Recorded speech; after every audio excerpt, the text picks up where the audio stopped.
the new year, and again, I'm advancing through the book, and to get the full details, get the book and read it.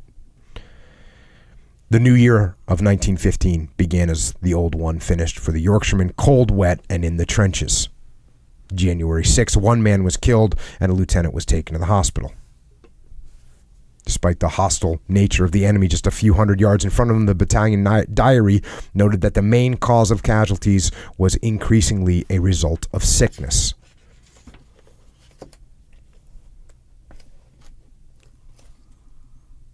As well as via the ever-present water and mud, disease and sickness was carried by living sources, from the lice that infested every bit of clothing to the rats that feasted on the unburied dead. Paul Fussell writes, the stench of rotten flesh was over everything, hardly repressed by the chloride of lime sprinkled on particularly offensive sites. Dead horses and dead men, and parts of both, were sometimes not buried for months, and often simply became an element of parapets and trench walls. You could smell the line miles before you could see it.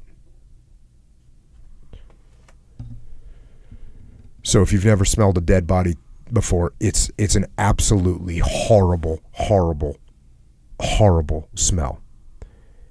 And when you think about the places where you're living are actually partially built from bodies and parts of bodies, it's hard to even imagine what the stench was and how bad it was.